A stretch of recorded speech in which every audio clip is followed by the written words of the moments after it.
You know, my fault to cut you off. You know, I used to always do that a lot back in the day. Spinfo would come up to me. Spinfo would like, all right, what song did they play? Yeah, all yeah. right, cool. Yeah. All right, thank you. I got this, whatever. Right. Spinfo used to always ask me that It's question. important. That was my, It's important. Like sometimes I'll go in the DJ's library and see, because there's a list that everything that you played, it'll come up on the list. Yeah. Okay. So I'll look and I'll make sure that, I don't repeat. Like I said, it's important just to keep the energy of the party going a certain direction. Like the opener should not be playing what the middle of the party DJ's playing, and the middle of the party DJ shouldn't be playing what the closer is supposed to be playing. Okay. So everybody got their role in the party. You got to kind of know your role.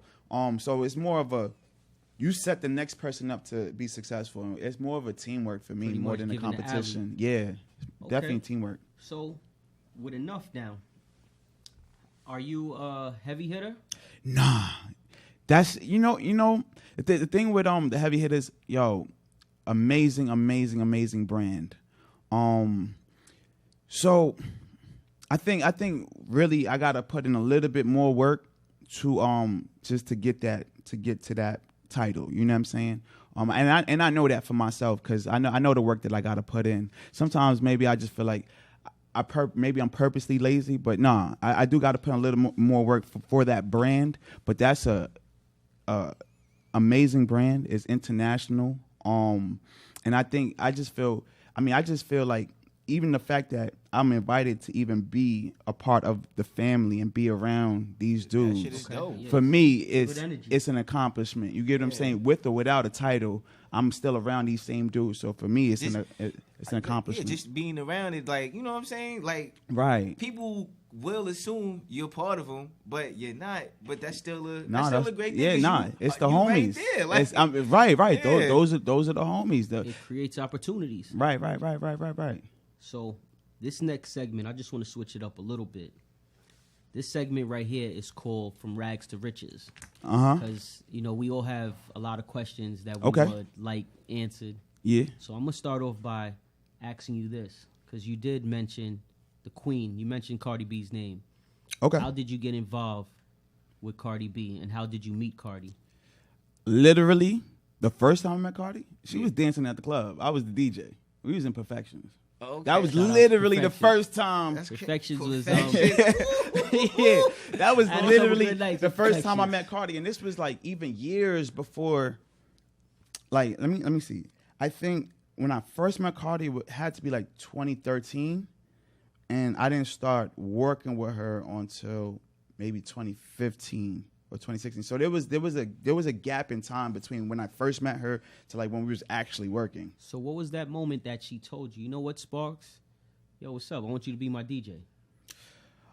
So there was a time where we was working at a club called Perlu. I was the DJ on Wednesday nights, and she was hosting. Night. She was doing an amateur night. Right.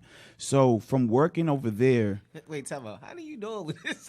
I must say, he had his time in the club, man. I don't want to rat on him. No, I don't want to rat on him. SpArkx used to text me and tell me, yo, come to Perlu. Yeah, at that time I was living in Brooklyn, so he was like, yeah. I actually, used to come up to drooling and everything. I remember amateur night, Wednesday night.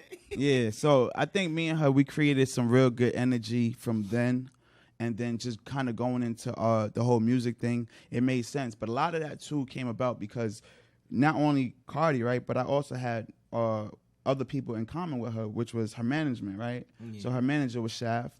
Okay. Shaft was also managing DJ Self. And he's a dude that's been in the industry for a while. He's worked with Lil' Kim and a lot of other people and stuff. Hood celebrity.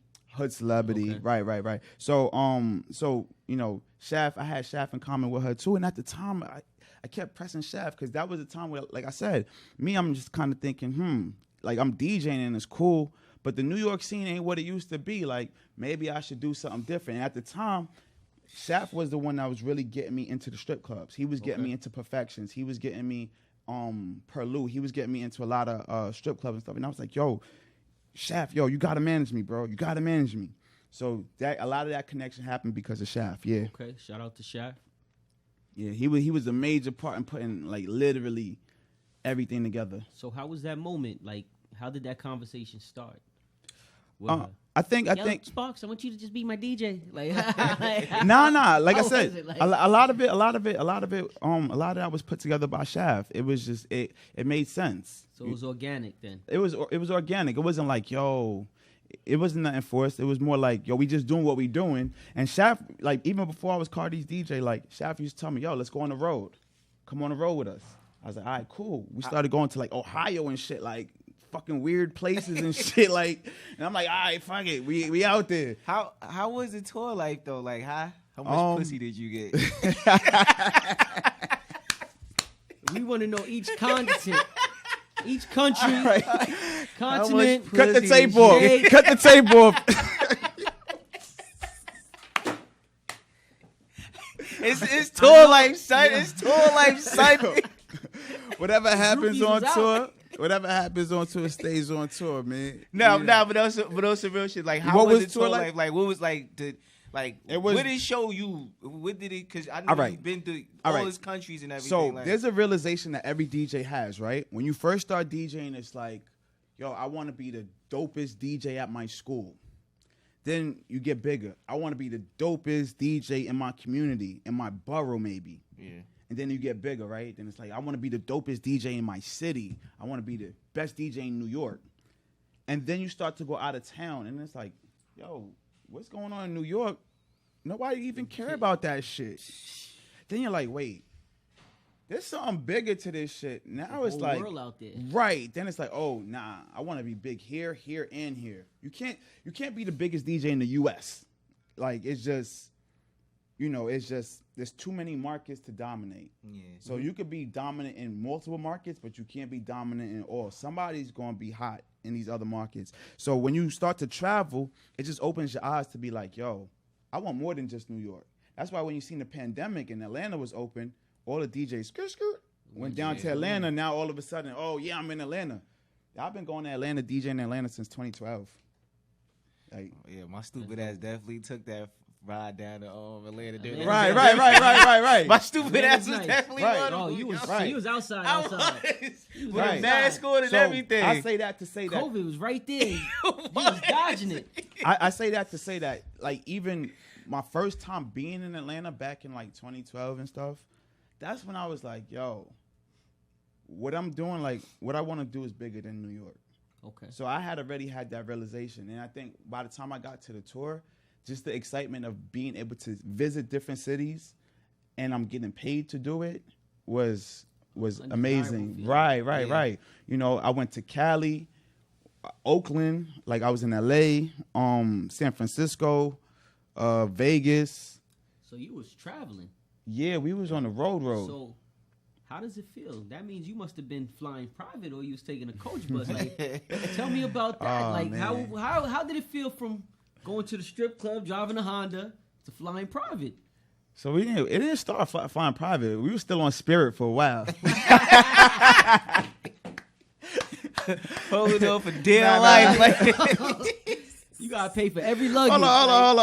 The It laptop- ain't. Yo, this thing don't start with going private, bro. Like, yo, we literally was doing regular commercial flights. Okay. So we was in the airport. Yo, we used to be in the airport. Cardi used to be in the airport, and she used to come in. She used to have this purple blanket. Like, she always used to try to hide under her purple blanket, or she just carrying it around. She didn't care, and she used to be outside. People would be in the airport stopping. Oh my God, it's Cardi. Stop, take pictures. You know. So, you know, we was taking regular airplanes, regular flights for a lot of stuff, you know, especially first starting. I think when we really started doing private was, I think it was that year, maybe in 2017. So that's when back to the TV appearances that we were talking about. Yeah. The Saturday Night Yeah. Live, Jimmy Kimmel, Yeah. Those, like even to do Saturday Night Live, we definitely flew private. That BET Awards. We actually did a show. We did a show in Miami with Khaled. We did that event. From the event, we literally went. I think we went and got some lemon pepper wings, because Cardi loved lemon pepper wings. Yeah. We went and got some lemon pepper wings. I forgot where we got it from, but we went and got it down in Miami, and then we flew out to we flew back up to New York. Okay. Yeah. So how was it flying private? Describe that feeling. I think it's cool, it's comfortable, man. You know, ain't nobody. You got a lot of leg room, man. You know, a big jump from Spirit. I see. Yeah, and if your enemies are after you, tell your chick, you know, I need 100,000. My enemies are after me.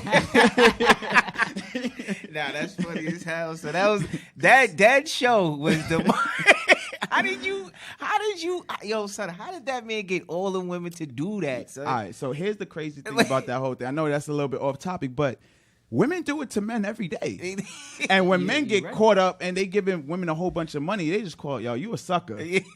But a woman, oh nah, yo, give her a GoFundMe. Let's get her money back. Oh, how could he? You know, it's just what it is. They was literally taking out loans for this man, son. Like tens of thousands of dollars. But what it is their own greed got the best of them because they wanted to have a rich, that relationship. They wanted to have a rich dude, right? So they was like, oh, if I play the part, he gonna keep me. Yeah. So they played the part. He was smart at what he did, man. He was really fucking smart at what he did. He was smart. He was smart. It couldn't have been no New York chick, but he was smart. All right, so which brings me back to this question that you said earlier, the New York club scene. Yeah. It shit is. It's all right. How did it get that? How did it get that bad though? Like, what the fuck happened? I think a lot of things happened. But it was happening. All right, so it was happening since the early 2000s when they started shutting down a lot of these clubs in general, right? So, New York is a very tough city to have a nightclub. It really is though, but it's like the worst now. Like right. I felt like it got bad. It started going down in 2006. No. So I'm gonna say like 2010. No. Strip clubs took over for a while. Nah, let me not say this. Let me say this because it was a time where it was popping. I'm gonna say 2012. 11. That's when they had, huh? Yeah, before like that they had Levite, they had right. all of them little spots and shit, whatever. So here's what happened. See, even when we was in the club and we was hot and stuff in our clubs and our, you know, there was still a lot of stuff in the city just getting shut down because I think they were just running down on clubs. Yeah. Where cops was just shutting them down. By the time you get X amount of tickets, it's so many thousands of dollars. Yeah. You know, these people are like, yo, this is crazy. It had a time when New York was like, especially the city, like I was at both. I was Long Island and the city, whatever, with making all of them. And like spots like Guest House, we had a lot. Home, all them shits was popping. And then out of nowhere, it was just they started running down on all the clubs. Like, right. I don't remember the club, but there was a club in the city. It was a church. Avalon was like Avalon was crazy. Then all of a sudden, it was gone. Right. That's what I'm trying to say. It's like there was a time where they were running down on New York City clubs where they was just shutting them down left and right. So now what happened is instead of Manhattan being the prime location to party, everybody kind of went back to start partying in their boroughs, right? Yeah. So that's when the kind of shift happened where it's like, all right, well, we didn't spend, like a lot of people just don't party in the city. Why? Because they just so used to partying here, like in their home boroughs. And that's what I realized, not to cut you off, that's what I realized with New York, the difference with New York and down south. Because in New York, we have just like in Atlanta alone, you have Atlanta where everybody goes. Right. That's the place because there's not really a lot of clubs that are popping on the outskirts. So you have to go to the city. Yeah. I feel in New York it's a little different because you have so many different boroughs now. The city was the main location, but it's not the same. You know what borough never really died out is Brooklyn. Like, well, all right. So I used to talk to Chow a lot, right? And one of the things, because I was always like, yo, bro, how do these Brooklyn parties always stay packed out? He's like, yo, in Brooklyn, there's just so many people. And when you really look at it, the population of Brooklyn is like over 3 million people. Yeah. So I think Chicago is the third biggest city in America.